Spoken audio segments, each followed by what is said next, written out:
Riggedy row, boys and girls. This is the indie side. And I've just been chatting with my partner and friend, Ellie J.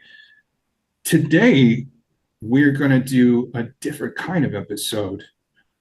We want to talk about the perils and the pitfalls of publishing. And we want to break the ice with writers, and we want to kind of get into possibly what to expect. Nobody likes it when they're warned of things, but at the same time, I'm still grateful for the people who did warn me, even though generally I didn't listen to them. But one of the first things I want to do is just welcome back, Ellie J. I'm glad we're doing another one. Yeah, it's been a while. We've had so many guests, but I feel like we're never in the same place at the same time. So, since the first time since episode 1, we're both actually here. You know what? I've enjoyed watching them, though. I've enjoyed watching them. I really wanted to hear what Steph had to say in particular because she's the one person I haven't lost track of since I got off all the social sites, and she's very active with her posting and very neat in her presentation as well. You could tell she edits her. She's very organized in ways that I am not. Do you want to open with talking about publishing or writing mistakes? Where do you want the jumping off point to be?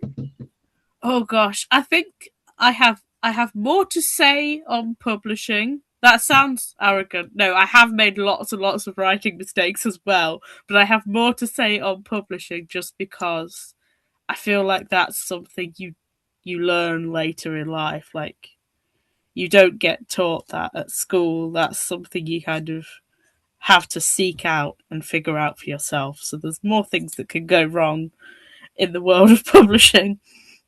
Yeah, and even if you know of those pitfalls, there's very little you can do other than brace yourself, honestly. Well, what's one of them? Because I have to agree with you there. I can make standard writing mistakes, but there's just a different mindset involved with publishing. And even though we're able to do it now, the burden is on us to learn the software. So we were talking about that just before. What about the publishing software itself? Software is a big problem. It's one of the biggest things I have is I don't like the publishing standard for how things should be formatted. I'm weird. I've got a thing about indents, where I want my indents, where I don't want my indents. But of course, when you're publishing, everyone accepts a certain standard that all the traditionally published novels are formatted like this. Everyone's doing this, so you have to copy that because that's what everyone expects. So they'll complain if you don't do it like that. So I had to sort of learn how to do it. And I learned first in Microsoft Word. I didn't use any specific software because I thought, just keep it simple, do something that I could do. And I still hate it. It still bothers me. But I've tried to conform to what people want. But the thing is, when you learn it in Microsoft Word, then you upload it to Amazon or wherever you're publishing, and it doesn't always look the same there as it did on Microsoft Word. It gets jumbled, and you know what? The book that I was working on, the Ross letters, it's copied and pasted from multiple versions of Word. It's copied and pasted maybe from blog posts, and you think to yourself, or maybe you don't think to yourself, this, how could this possibly be an issue? Somewhere within that code, when it is translated onto that document, and you will not know it till you slap it into that software. Copy and paste will get you every time. Every time. Even if it's just something simple like you're moving the paragraph around within the same document, because when I'm writing fiction, sometimes I decide that a scene will work better somewhere else. And you move it, and then all of a sudden everything else has moved as well. Even though it shouldn't have done. And, or your spacing's wrong, or your page breaks are in the wrong place. Sometimes your chapter headings are in the wrong place. I'm like, all I did was move a paragraph about that big from here to here, and I've lost everything. Yeah. I'm fresh off of finishing just updating a book and just some edits. I get about 90% in. I'd find this little weird space. I'd fix it, and for some reason, it would cause a problem somewhere else. And I guess you could argue that the burden is on us to learn the software, but because it's such a different thing that we're working with, and call it what it is, you're exhausted at the end of a project. Are you really prepared to learn new software after you're just dragging yourself across the finish line? That's a problem I always seem to have. And I think it comes back to my mistake number one. And my mistake number one is publishing too quickly. Yeah. Have you ever pulled the trigger just to have it go away? Yeah, I did the exact same thing. My first book I published in 2020, and I hadn't edited it at all. I had written it, I finished it, and I queried the traditional publishing route a couple of times, and all the answers I was getting, it wasn't rejection that I was finding hard. It was all the scam answers, all the, yeah, we'll publish that for £2,000. Because I was a student at the time. I don't have that money. And even if I did, I'm not giving it to you, basically. So I thought, fuck it, I'll do it myself. I'll just put it out there. But I hadn't really had a lot of experience with publishing. Like I said, I think I started querying in something like the October, and this was December, and I'd already had enough. But I hadn't done any research into the other route or anything. I'm just like, I'll put it on Amazon, because everyone knows Amazon, don't they? And so I hadn't edited it at all. I did have a cover, but it was like the plain background Amazon default with the white writing that you see on the Amazon store that everyone's got, and I hadn't formatted it. It was literally just default typing in a Word document. Here's the story. And then I hit publish the same day that I uploaded it to Amazon for the first time. So I didn't go back through everything, check the description, any of that.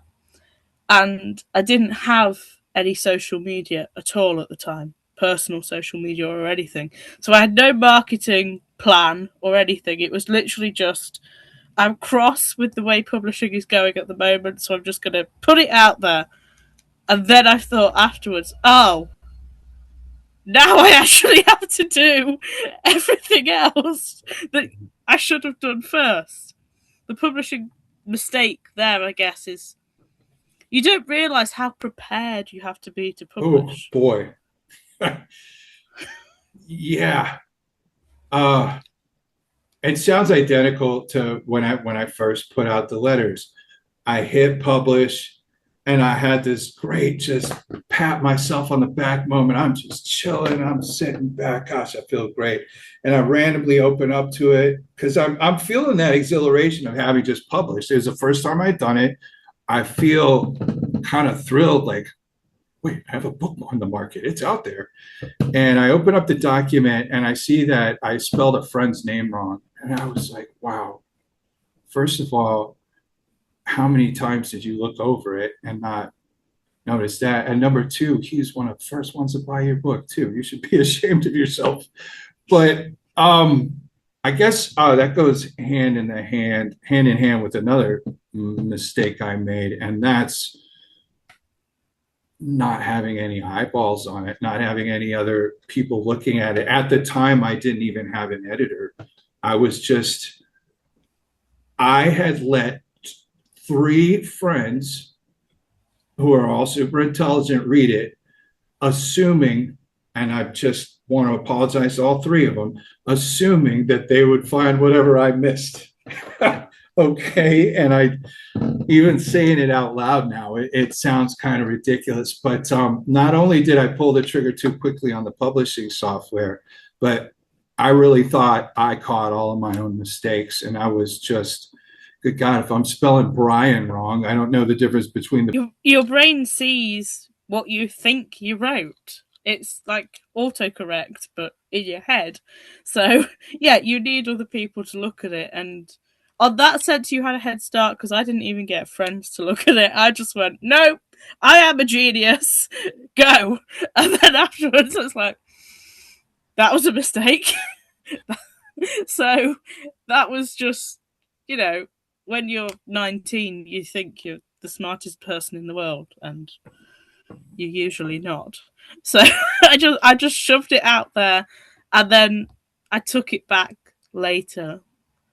Well, a lot of that was help from other people. It was a lot of that was people who were kind about the first version, but still helped me fix the problems.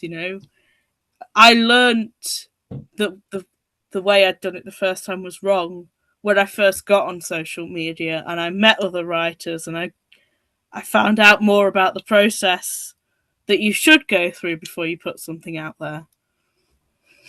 I don't know that I follow it correctly to this day. I just think I'm a little bit closer because I swear to you, every time it comes time to publish, my confidence gets drained out of me because, like we were talking about, you'll move something or you'll hit return one time, and a font 20 pages later will change, or there'll just be this weird ripple effect where now every page has been moved down.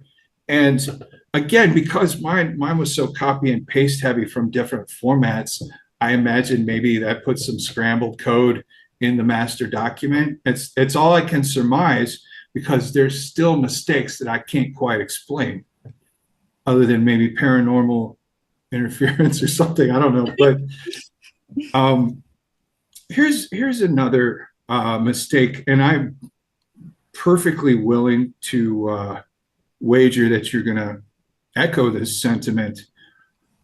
Expecting people to leave a review. Yeah.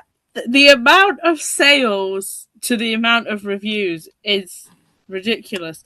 And it's not even, people who didn't like it, who bought it. It's just you'll get people who will buy it, tell you they loved it, and then you'll say, great, leave a review, please, and send them the link, and then it's just silence. You hear nothing from them after that. It's so hard to get people to review. And I partly blame Amazon because their policy for reviews is weird. Like, you have to have spent more than £50 or dollars or whatever the currency is on Amazon in the last year in order to leave a review of any product on Amazon.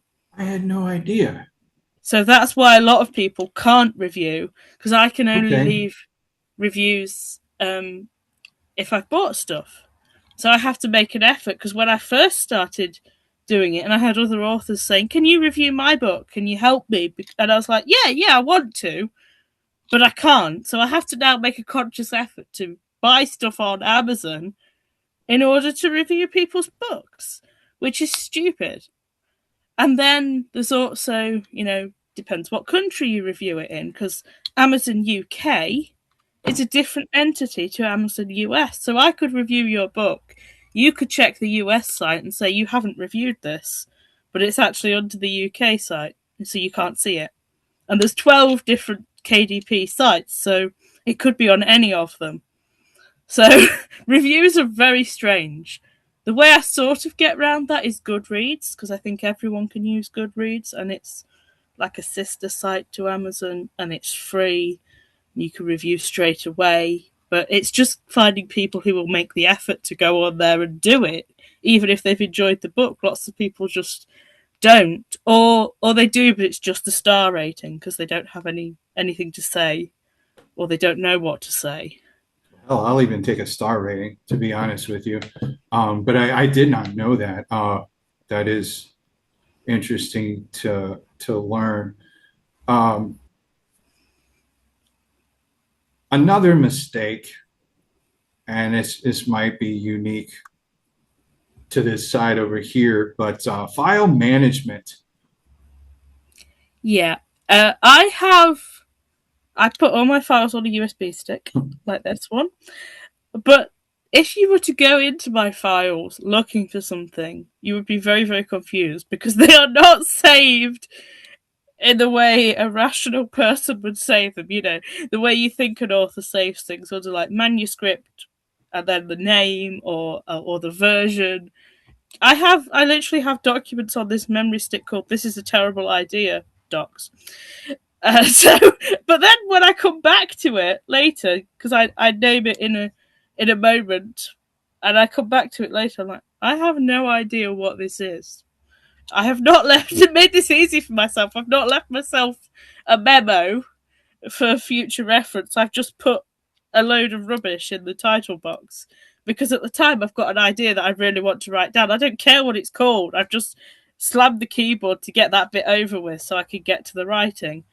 But then when I come back to it, when I want to know what all my documents are, I have to open them to find out which idea is where.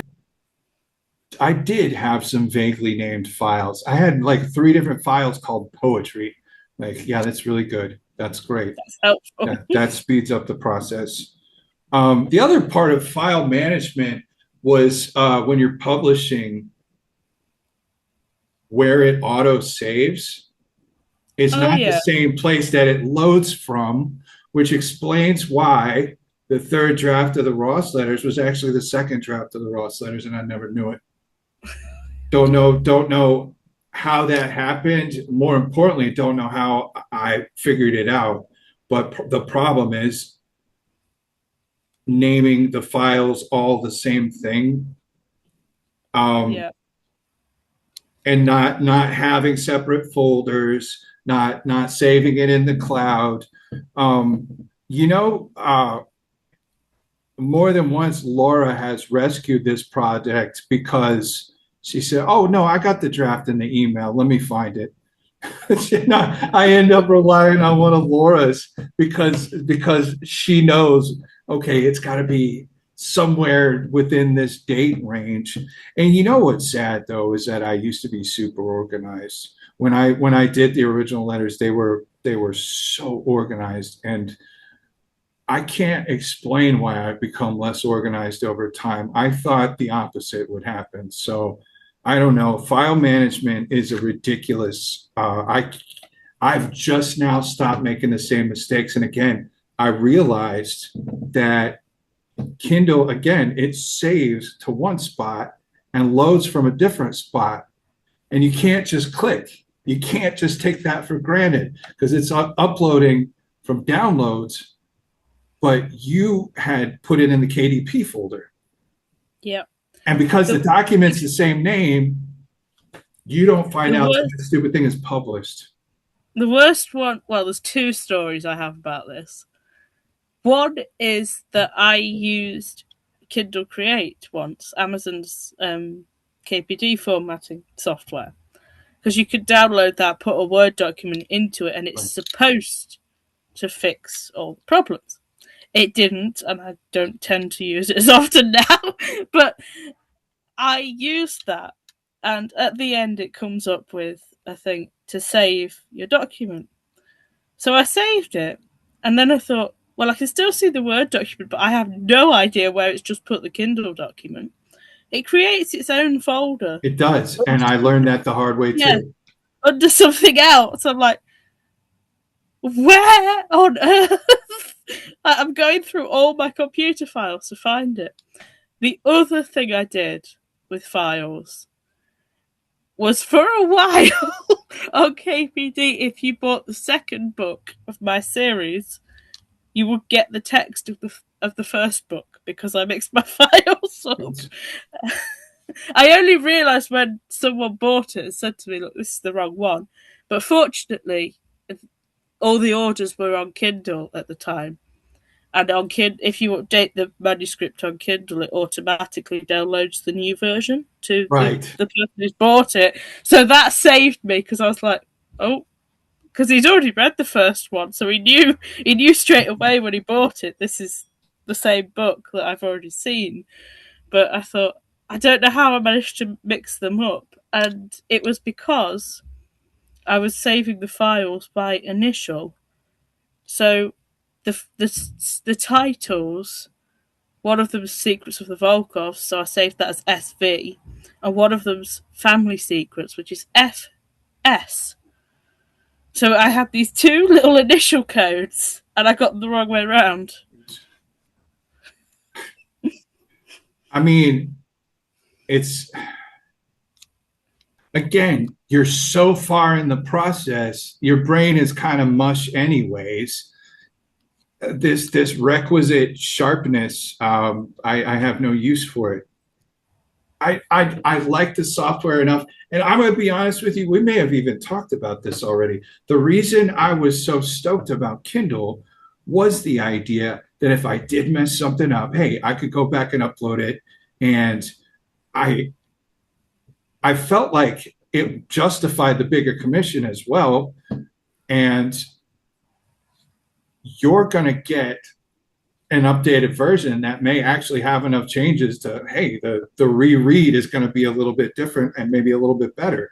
But I always enjoyed the idea of having a live document that I could update. That's why I'm a little more nervous about releasing paperbacks. But now, because of how difficult the e-publishing software is, and it's not on them, it's just I'm not, whenever I'm in that stage, I'm not up for learning something new. It's not a bad attitude, I promise you. It's just I'm always on a crunch for time anyway. So I have a couple hours this afternoon. I need to get this right. If I'm dragging it to tomorrow, I can promise you I'm not looking at it as closely as I was the day before, because now I'm double tired and I'm irritated, and I'm more likely to say screw it, and that's an honorable mention mistake, just saying screw it. But I got one, and I think again it might be something that a lot of people could identify with, and that's taking developmental feedback personally. Yeah, I think feedback is always hard because it's so important to writing and to getting your work out there. But also, it's very personal when you've written something and you've spent however long writing it. And you're like, this is mine, this is Right.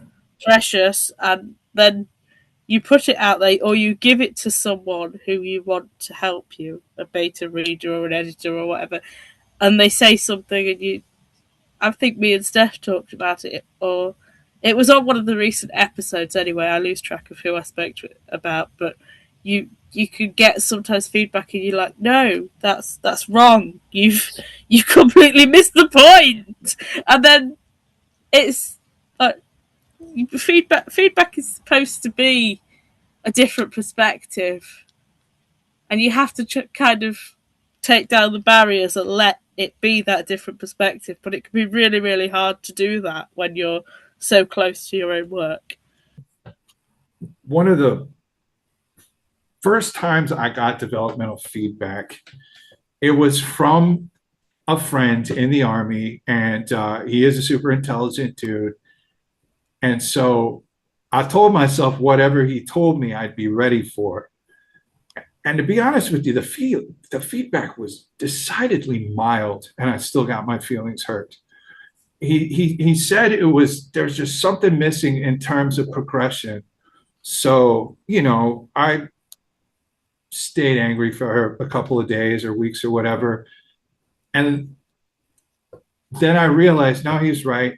And I made changes accordingly. And the book ended up being much better for it. And I had kind of learned my lesson the second time around, because I did these books of short stories and poems called Dirty Laundry. And I let some friends take a look at them. And the feedback was weirdly similar, even though it was a different person and a different book. It's like, well, there's just not progression. It's sort of all over the place. I enjoy it, but I kind of don't get it. And boy, that one again. The only difference is I didn't stay upset about it for as long. But once you get down to it, that is a person's reaction. And at the end of the day, just like you said, we still want to know what they think. And if not for the sake of getting that report on what their eyeballs are seeing. You know what I mean? Yeah, yeah, it's helpful. I think the worst thing with feedback I ever had was when I let my dad. Well, I didn't actually let him read the books. He stole my author copies when they came.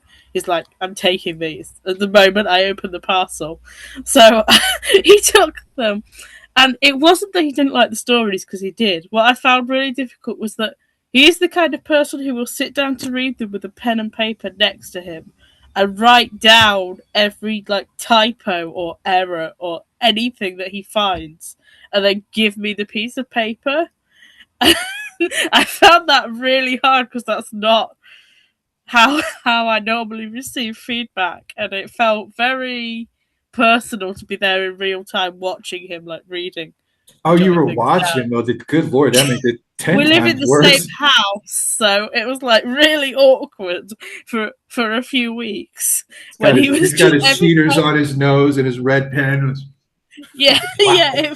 it felt very very awkward, but like I said, I did benefit from that because he did like the stories, and I basically got free editing for a bunch of things that I'd missed in the version. So it was helpful, but like I said, it just makes that feeling of getting feedback so much more awkward. And I think it always is awkward. It's always anxiety inducing. Like if you send your book off to someone, you're then waiting for them to send it back, and you keep checking, and you're like, they haven't yet. Does that mean something? Does that mean it's bad? Does that mean it's good? You just in that constant state of waiting to find out what they think.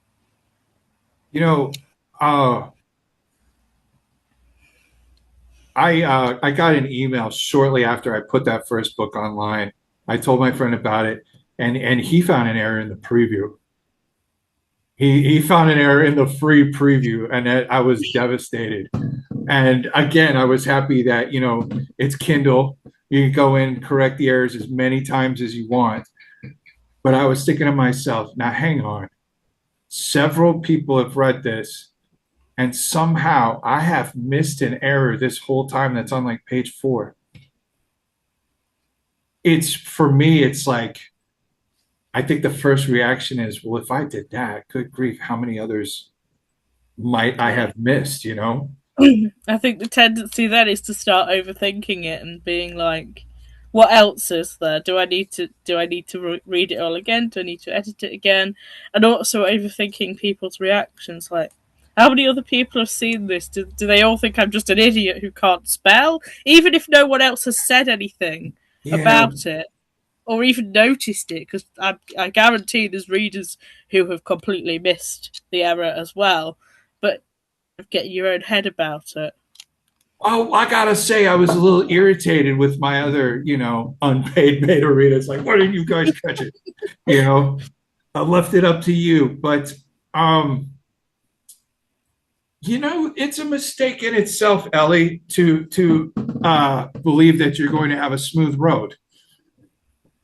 We're not Yeah, here. We are here to help you rip that band-aid off. We are not here to discourage you. I promise. no, no, it's not discouraging because I think there's a lot of sort of toxic positivity in some writing space. There's a lot of every little move you make is fantastic, and it is. It's great. You do need to keep writing. You do need to make mistakes. Things go wrong. It's not a bad thing, but I think we tend to only focus on the positive in writing spaces, and we don't talk about the mistakes and the problems and the fact that you need to be prepared for things to go wrong. It isn't this wonderful mythical thing like you see in a film where someone writes something and they send it off and then they get a six-figure publishing deal and it's all rainbows and sunshine. It's not going to be like that. And that's okay because we're still here. Yeah, we've been through all the mistakes, all the times when we thought, what on earth are we doing? How did this happen? This is rubbish. I need to completely undo it. And we're still here. I changed an entire book, title, cover, and story after publishing it. and I'm still here. And that book now has 5-star ratings when it used to have 3. So we're not being negative, we're just trying to show the other side, the side that no one talks about. Yeah, because it is an exhausting process. And we've discussed this plenty of times too, where the work must all be put in first and foremost before you ever sell any units, before you ever even imagine to receive your first profits or commissions or whatever. So, the investment is, for all intents and purposes, 100% upfront. So that's like you have to build the entire building before you get paid for the building. So if you're building a skyscraper, well, just be prepared for that. Basically, if you're building the literary equivalent of a skyscraper, that's just how much more time is going to go by before you receive even the slightest first bumps in commission. And I'm grateful for the mistakes, but you still operate with the mindset of I just maybe can I avoid something this time, because I'm fresh off of publishing one that gave me so many formatting difficulties. And I guess I'm glad no one told me, because maybe it would have discouraged me. But the good news is that I had professors kind of bring me down to earth when I was in my 20s. And fortunately, I didn't get published until I worked all those things out. Because, well, that's not entirely true, but the big book, the book that's meaningful to me and the one I want to sell, I'm glad I kept hitting the wall with that one, because it enabled me to turn that into something that's potentially a bestseller. The other things, hey man, I'm just having fun. I'm learning the software, but I'm still serious about it. I'd like to make money and everything, but we're the reality of it is so much different. No matter how good you are at it, no matter how persistent, because that's the other thing. Like, I just, I operate with sort of like work ethic is its own reward. Work ethic is its own reward. Well, it is, but at the same time, like work ethic is what makes me keep trying to fix something when I need to go to bed. Sometimes, Yeah, yeah, I feel what you're saying about what people go into it expecting as well. Like you said, some of it you're just trying to have fun. You do still want to sell stuff, but you're not, obsessing over it too much. I think the big deal with the attitude people have and why lots of these mistakes don't get talked about is because I think people go in setting their expectations crazy high, because all you see on social media if you're in writing spaces is the successes, is the I've done a book signing in Waterstones, or I've just got this deal, or all the big things, even just people sharing their KPD dashboard statistics and comparing themselves to one another all the time.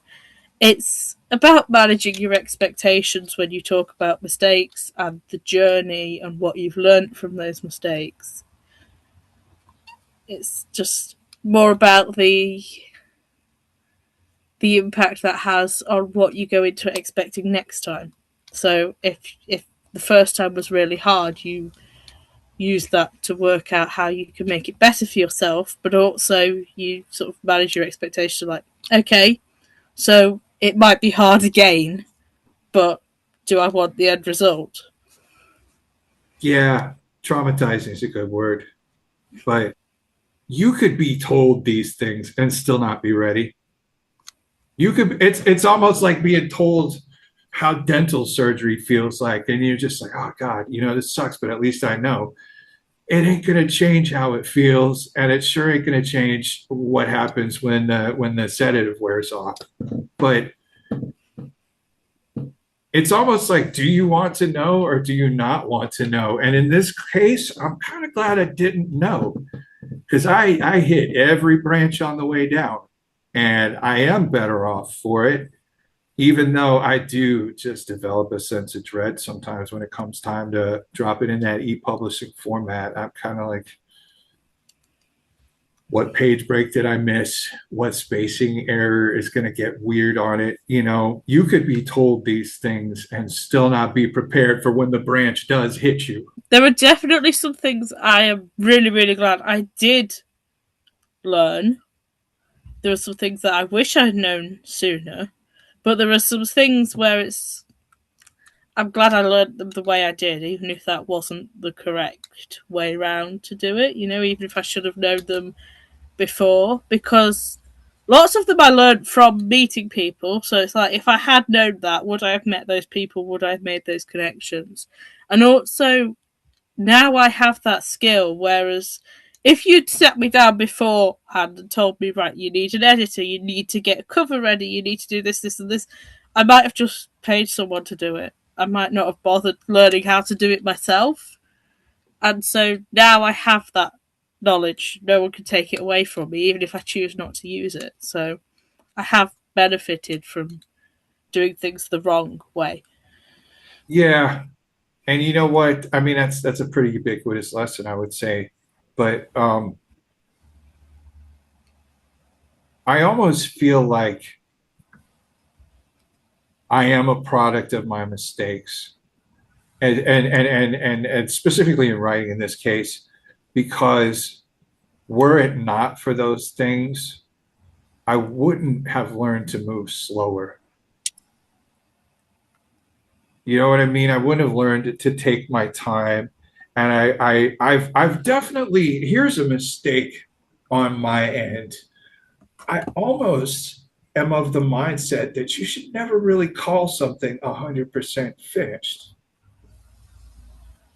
even when it is. And Mm. that's just more of, I don't know, me preparing myself. I don't know. But at the same time, how about I put it this way? Never consider yourself the finished product. And that way you won't consider your work the finished product, possibly. Um, that's just because you don't ever want to be at the top of your game. You may think you do, but I don't believe you want to be at the top of your game right when you start your career. That just, where do you go from there when you come out of the gate peaking? That's all I want to say. This is something I want to do long term, which means I want there to be a difference in what I wrote 8 years ago. The Ross letters is all about how I was a different person and my mistakes. And more importantly, you see my writing mistakes. The letters aren't really edited. And my phrasing is, it's just awkward in a lot of the letters. And I'm kind of, it's just a blurb as opposed to a thought sometimes. But like, those mistakes are so good. They're so revealing. They're so beneficial. It's like, oh, wow. I go back now and I say, I have a problem. I use this word too much, or I have a problem with commas, or I use bad analogies sometimes, or here's a body. I was using the word body incorrectly. And I mean, for years. And I'm just so thankful that stupid thing didn't get published until I realized I was using a word incorrectly and had never even bothered to double check that I was correct, and we take these things seriously because we are trying to make a living out of it. Some people are in here part-time. They just put something out there. This is a project for them or something. Maybe they're the ones that don't have that kind of same obsessive mindset that a person who's trying to make a living out of it would.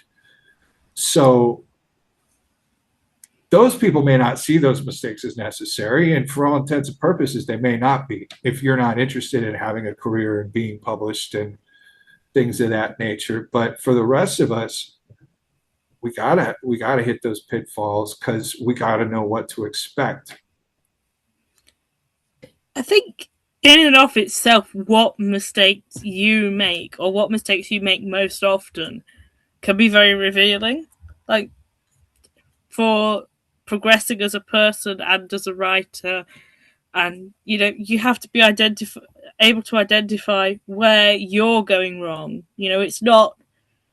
This might not necessarily be very helpful to people listening because you might not have made the same mistakes that we have, but you will have your own mistakes, your own things that will help you learn. You figure out, like you said, you noticed which words you used too much or wrongly, or however it works for you. You'll be able to see it on paper and get to grips with it.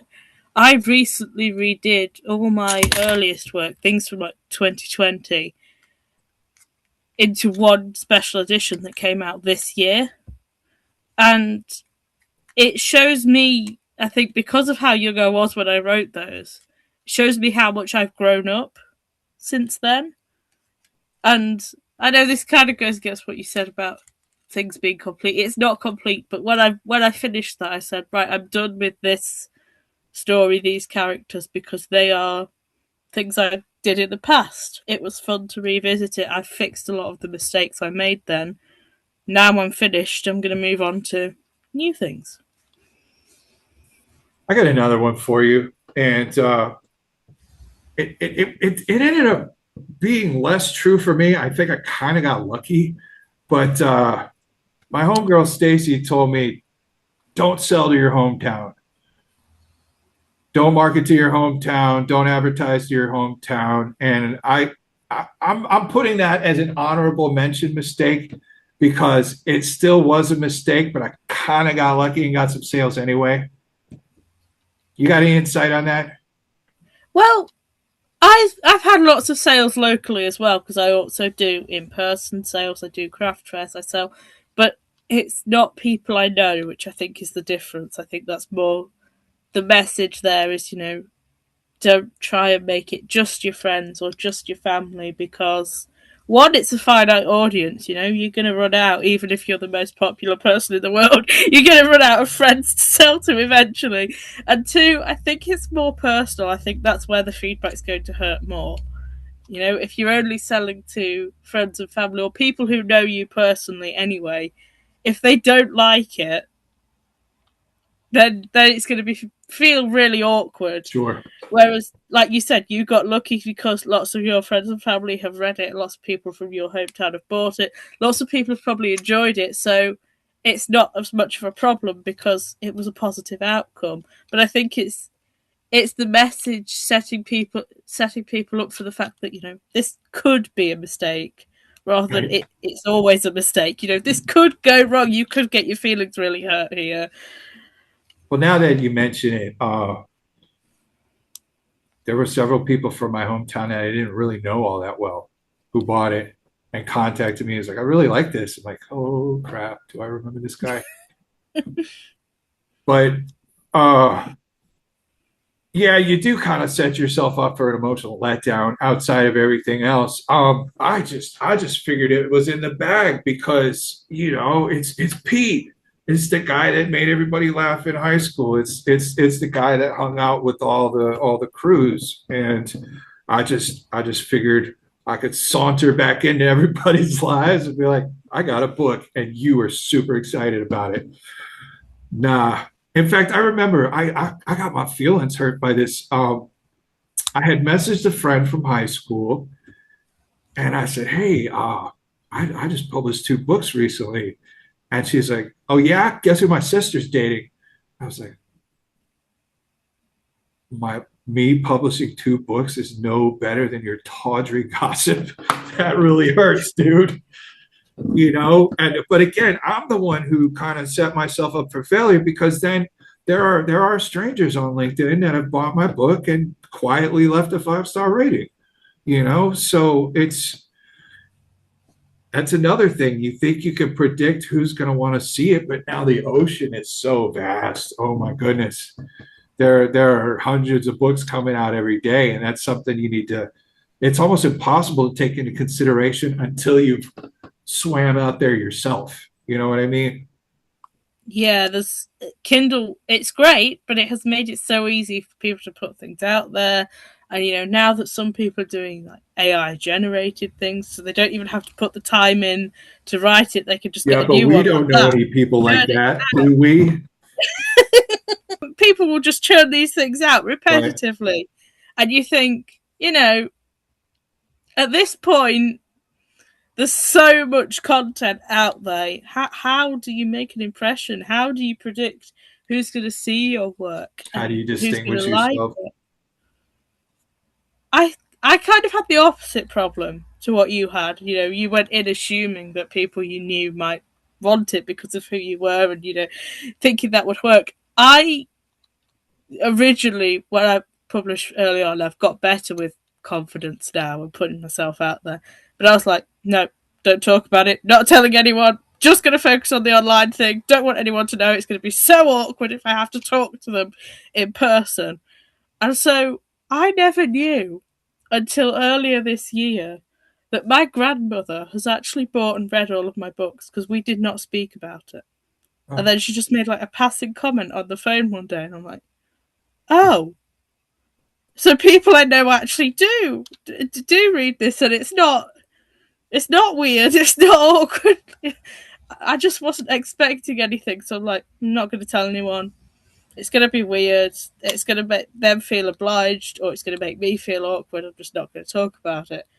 And it was only, like I said, not that long ago that she said something like, oh, really? It's the opposite mistake, really, just not having the confidence to tell people what I've done.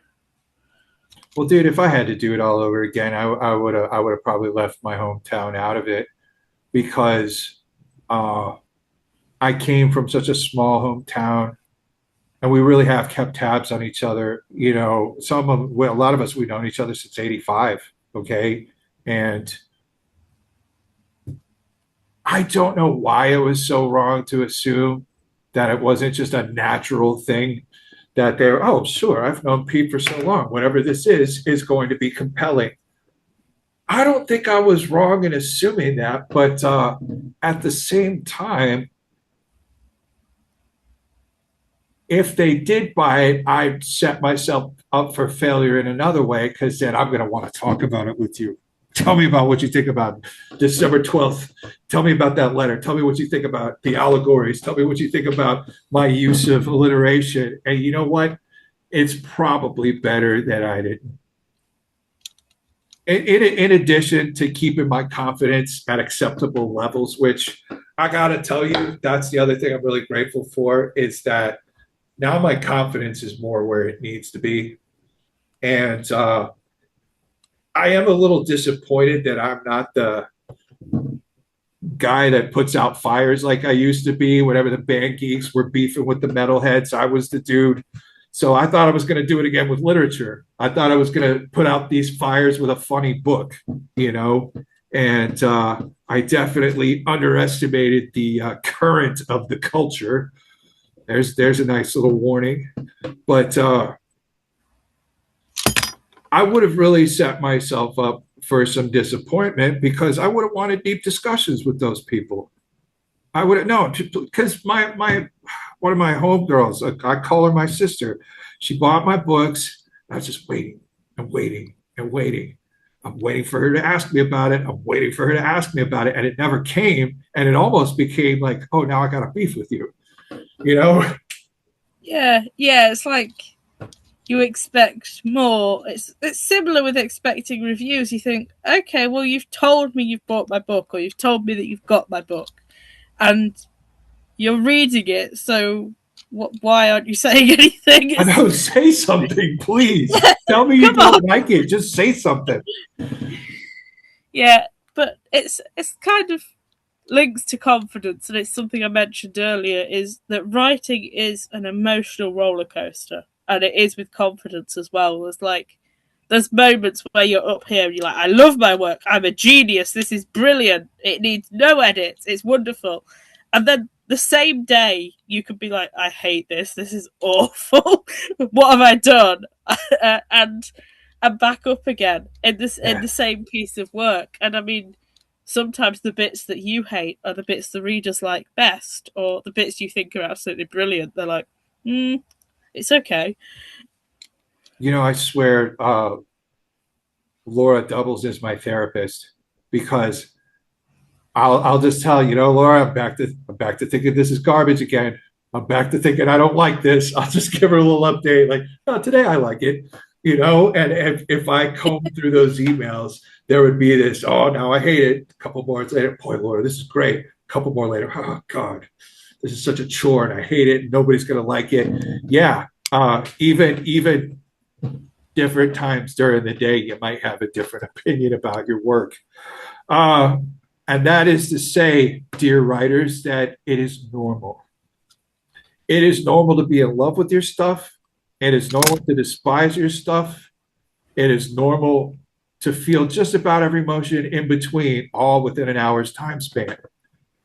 And with that emotional buildup, we were talking about this online. So you're emotionally exhausted, maybe you're physically exhausted, and now you're having to refocus to use the software. And if that isn't emotionally draining, and if that isn't, it sort of adds to your woes. And it almost said, well, now I hate writing because this is just horrible, and I don't think I want to do it anymore. If I feel this terrible at the end of it, should I keep going? Yeah, especially if you're like I am, you're a small indie author and you're doing everything. So, you know, I can write the book and then I've got to edit it. Then I've got to have the beta reading process. Then I've got to have someone else edit it. Then I've got to format it. Then I've got to create the cover. Then I've got to upload it to Amazon. And then it's still not finished because I've also got to market it. It's Right. like, when does it end? When is it finished? Sometimes you're just like, I'm done. I've got nothing else to give. We could almost lump that in the mistake category too, is trusting others to do the marketing. And that could go several levels because I do have people from my hometown who do like it. They're never going to recommend it. It's never going to cross their mind. They're not rude people. It's just that doesn't cross their mind. And number two, uh, hiring somebody, there's a difference between $20 promotion and $2,000 promotion. And I can promise you, you don't need either. No. There's so many. I mean, once you're published, that's it. You'll get like 20 emails a day or social media messages saying that this person can promote your book, this person can make you a bestseller, this person can do. Well, one, it's usually somebody on Fiverr charging like $20 for a SEO rewrite or something, and two, no, they can't because no one's just going to be able to make that happen overnight. No matter how much they charge you or how much they promise you, it's promotion is important, and I'm not necessarily against paying for promotion or anything, but again, manage your expectations because if they're promising overnight bestseller status, Gosh, that's they're that's the probably moral. ripping you off. Yeah, that's like the moral of our whole conversation. Manage your expectations. Truly, Yeah, if you only got one takeaway from this video, there it is. And you know what? Over time, you do get better. I'm so happy I did a project like the Ross letters and I waited 16 years to publish the first series of letters because it allowed me to get better minus almost any feedback whatsoever. I could just look at myself and say, boy, you're still pretty angry. You don't need to publish this. But at the same time, I'm glad I went back and read because I'm still angry now. But boy, 2008, I was way angrier, or something like that. Sure, manage your expectations and don't don't don't assume it's over. Don't assume people are going to participate. That's even though we've experienced it differently, you and I have had virtually the same problems. Yeah, all the same things keep coming up, and like you said, I think it comes down to manage your expectations and don't assume anything. Basically, just don't assume that other people are going to do anything, because if there's one thing you can't predict, it's human nature and what they're going Right. to do. Well, it's funny because I met Laura when I had already published two books, and even knowing the difference between having another set of eyes on it, I would almost say for the average person, going it alone is a terrible idea too. Even just have some beta readers, have an editor if you want, but you don't ever just put it out there. Not just for your work, I think also for your sanity as an author. Yeah. You need someone else on board who's like there, whether it's positive or negative, whether they are helping you at that time or whether they're telling you, "Hey, this isn't working." You need somebody else who has seen the full thing with all its problems and is there to help guide you through it. I think the last piece I would personally uh, warn about is try to avoid people who don't like books. Yeah, there's no point trying to sell to people who aren't going to buy any book or aren't interested, or the people who they only buy one genre of book and they only buy the one author, or that they're only interested in one thing. Then you're not going to sell them something new or something different. Well, I hope we have made some people feel a little bit better. I hope some people are kind of just like, okay, they did it too. It's just, I hope, honestly, because that was the point of this, is but first of all, make both of us accessible and to let you know we are not standing on the top of the pile by any means. I'm always nervous. Like I was telling you before the call, I'm so happy with how these last two books have turned out that I'm super nervous about it. I don't know, am I cynical? Am I just traumatized by the process? But like I just feel like I knocked something out of the park and it's got me so nervous. So again, all these things are normal. And I hope that people understand that we're not just here to highlight our victories. We want to let you know we are in the trenches and it is absolutely no different for us. And I hope it's never different for me because I need my confidence to be right here and I needed to just stay there. Not too high, not too low. I needed to stay right medium confidence.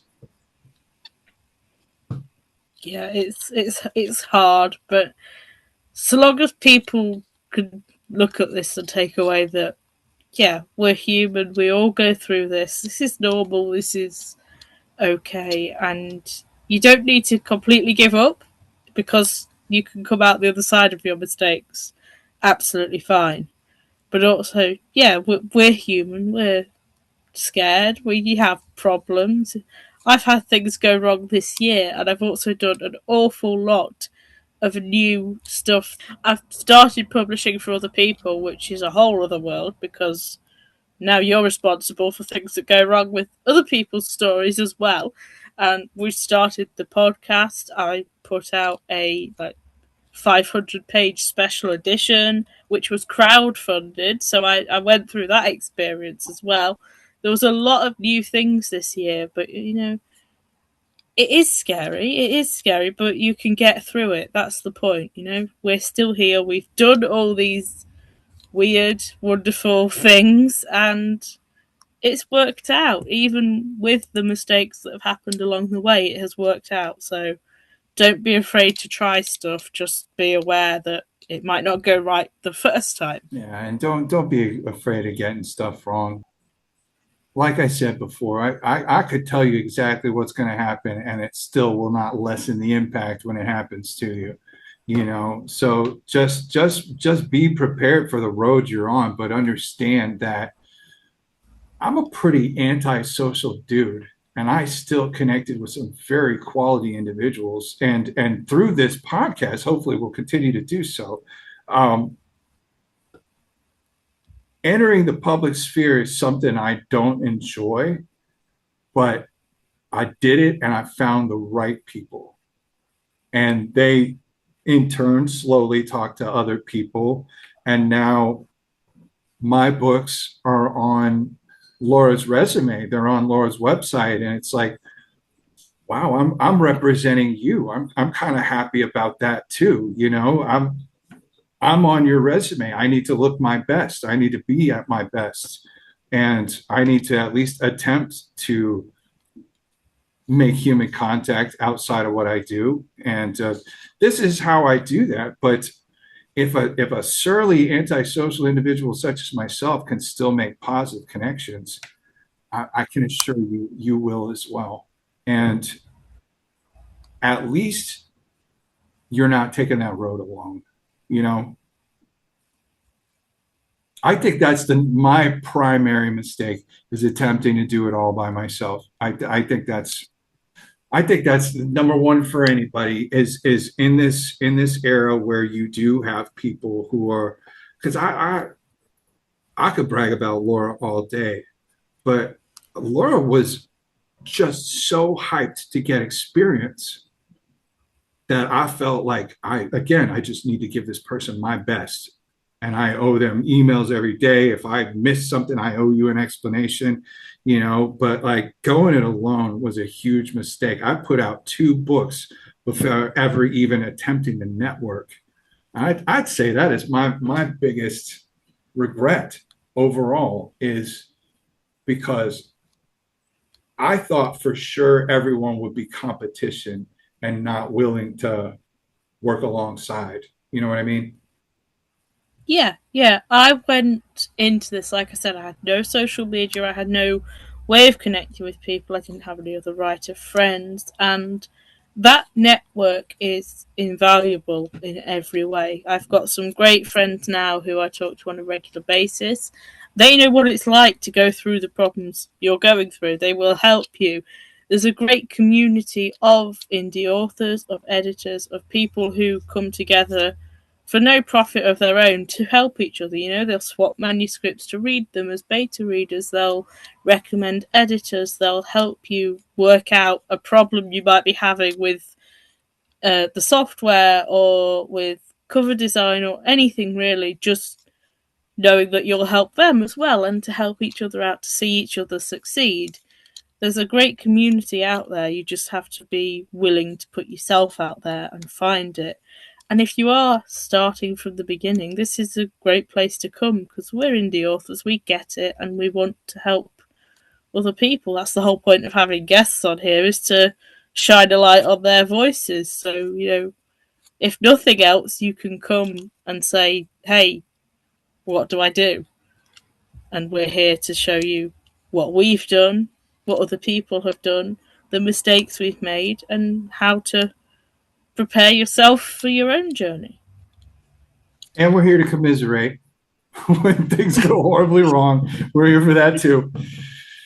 All right. Well, this has been another episode of the Indie Side. I'm Peter McCollum, and this is Ellie J. And we want to thank you for joining us on this. And we hope sincerely that you take some encouragement from our words and understand that even though it is a long road to getting published, it certainly is rewarding.